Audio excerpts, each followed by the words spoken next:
ছেলেটার চোখ মুখের দিকে তো তাকানো যাচ্ছে না দিদিভাই। আসলে ও বলেছিল না যে একদিনেই সব কাজ সেরে ফেলতে, আমরা তো ওর কথা না শুনে। আচ্ছা মা, বলুন তো, লক্ষণ অলক্ষণেরও তো একটা ব্যাপার আছে। আমরা যদি নিয়ম কানুন না মানি তাহলে তো আমার ছেলেটারই অমঙ্গল হবে না? তবু তো আমরা কাটছাট করে অনেক শর্টকাট করে দিয়েছি, আর কত শর্টকাট করা যায় বলো তো? কেউ তো চোর নয় যে চোরের মতন বিয়ে করবে।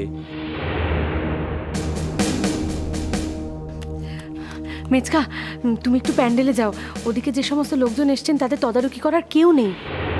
হ্যাঁ ভূমি, যাচ্ছি যাচ্ছি যাচ্ছি। যে মা, একার হাতে সব দিক সামলানো যায় বলো তো? এই বৃদ্ধির আয়োজন কে করছে? আমাকেই তো করতে হলো সমস্ত কিছু। এই বাইরে অতিথিরা আসছে, উপগতরা আসছে, তাদের কে দেখভাল করছে? আমাকেই তো করতে হচ্ছে।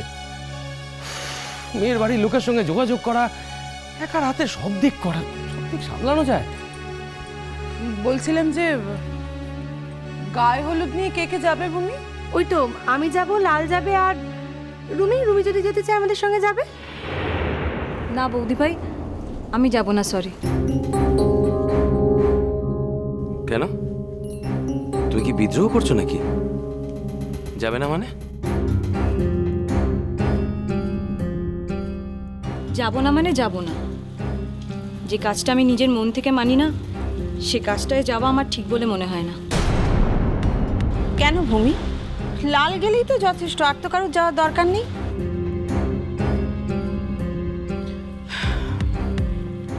আর কেউ না গেলে কি আর করা যাবে?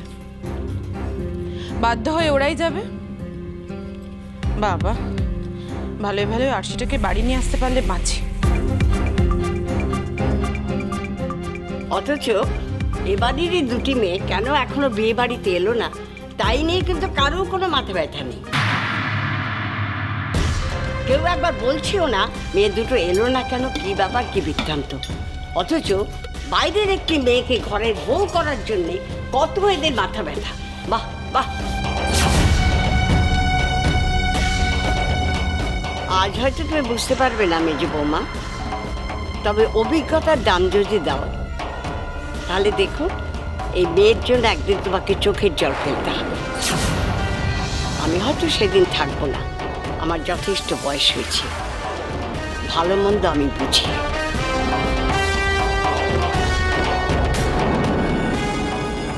শুভ দিনে এরকম নেগেটিভ কথা শুনতে কার ভালো লাগে সোনা জেঠি? তাছাড়া নাকের জলে চোখের জলে হবার অভ্যেস আমাদের নেই তা তো নয়। এই অভ্যেস তো আমাদের আগে একজন করিয়েই দিয়েছে।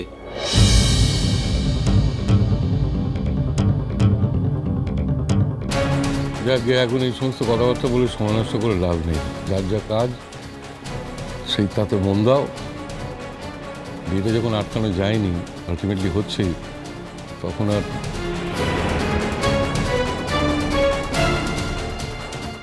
শুনছো, তুমি একবারটি বাড়ির শ্বশুর বাড়িতে ফোন করো না। অমর তো কি মেয়েটাকে নিয়ে আসবে না নাকি?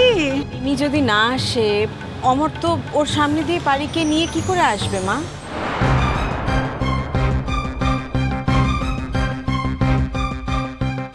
এখন থেকে আমার মেয়ে ওই ছেলের সব শর্ত মেনে নিচ্ছে তো। দেখবে ওর কপালে অনেক দুঃখ আছে।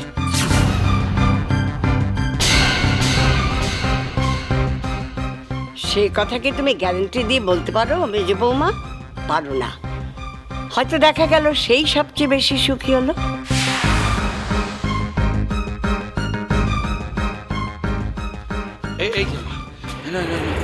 সব বাড়ির থেকে আমার ছেড়ে দিয়েছি। দেখো দেখো দেখোছো দেখোছো দি, এখনই শুভ বলছিল না সব কাজ নাকি ও একাই করছে, আর আমার এই ছোট নেই নিয়ে 5 বার বাজারে গেল, আর ভোম বলতেছে সকাল থেকে ওই প্যান্ডেল তদারকিতে পড়ে রয়েছে। আচ্ছা, কারোর কোনো নাম নেই, কোনো নাম নেই। তাই ভাবি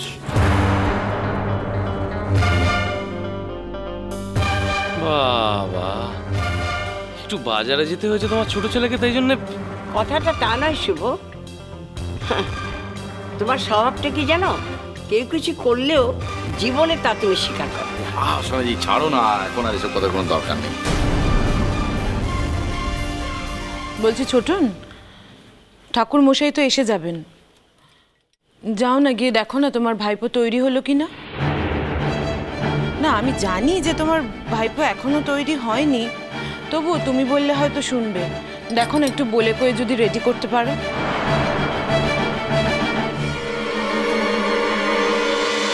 কই গো, কোথায় গেলে বোঝবাড়ির লোকজনেরা? হ্যাঁ লোকেরা সব কোথায় গেলে? তোমাদের বাড়ির নতুন কুটুম এসেছি গো। হ্যাঁ আমাদের সঙ্গে ভালো করে কুটুম্বিতা করো বাবা। কতদিন পরে এই বোঝবাড়িতে এলুম বাপু। সোনামা, সোনামা, সোনামা, মা মা মা মা মা। জানতে পারি আসেন, যা তো আমার কাছে ঠিক নেই, আসবে আসবে না আবার? গন্ধ যখন পেয়েছে তখন আবার না আসে? দেখো এখন কত নাটক করা হবে সবাই মিলে, অসহ্য। বাবা বর্গিনীকে দেখো, সাত সকালে নতুন কাপড় চোপড় পরে কোমর বেঁধে কাজে লেগে গেছে। হ্যাঁ সোনামা তুমি ভালো আছো তো? সোনামা খুব ভালো আছি মা, খুব ভালো। ও বাবা, ও বাবা, ও বাবা, ও বাবা, বাবা, বাবা, তুমি কেমন আছো বাবা? তুমি তো আমাকে ভুলেই গেছো, মনেই রাখো। কথা ভুলো না বাবা, আমি কাউকে ভুলিনি কো, কাউকে ভুলিনি কো। কি করবে বলো দেখিনি? হ্যাঁ কি করবে বলো দেখিনি? এই মিনসের সঙ্গে বিয়ে দিয়ে দিয়েছো, পরের বাড়ি চলে গেছি, এখন তো নিজের মর্জনীরে আসতে পারছি না, বলো মা। হ্যাঁ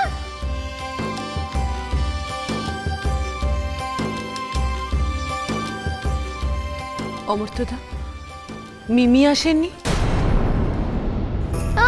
যা আমি ঢিঙ্গি পিসি এসে ধপ্পার করে চলে এলুম। এখন তো আমি পিসিও না বাপু, আমি হলুম খুশাউরি না মা, আমি হলাম গিয়ে খুশাউরি। হ্যাঁ আমি আনন্দ করে চলে এলুম, আনন্দ করবো বলে। আর ওই মেয়েটাকে নাকি ঘরে ছেড়ে আসবো, কচি মেয়েটাকে। মেজগিন্নির মাথা খারাপ হয়ে গেছে, দু চোখে আঙুল গুঁজে দিতে না বা হয়েছে তোর চোখে, ভালো করে দেখতে পাচ্ছিস না?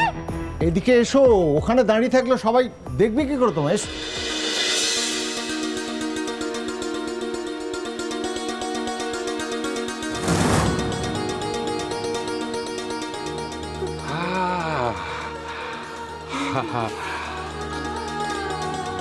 দেখি দেখি কি সুন্দরটাই না দেখাচ্ছে আমার মিনিমাকে। থাক থাক না, থাক থাক।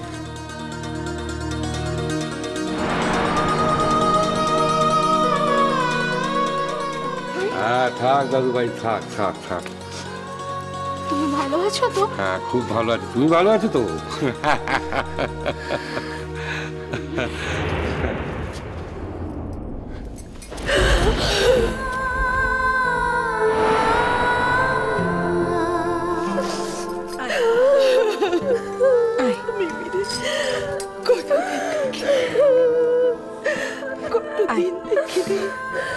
মিমি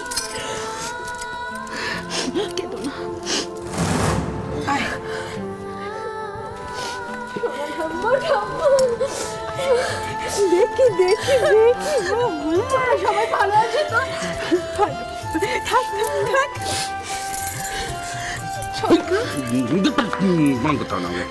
বলছি আমি নিজে গিয়ে যে বলে এলাম, তো আমাদের জুড়োর তো আসা দরকার ছিল, মানে আমি তো আশা করেছিলাম। জুড়ো আসলে এখানে নেই ছোটকা, জুড়ো দিল্লি গেছে। ও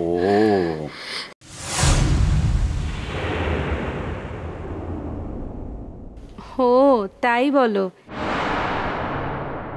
সেই জন্যই তুমি এলে বুঝি?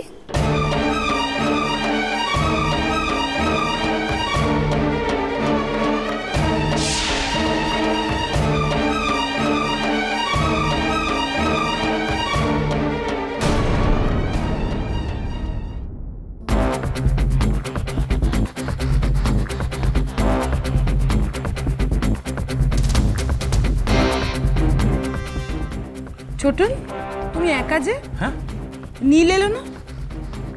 সারা বাড়ি খুঁজলাম, ওকে তো কোথাও পেলাম না। মানে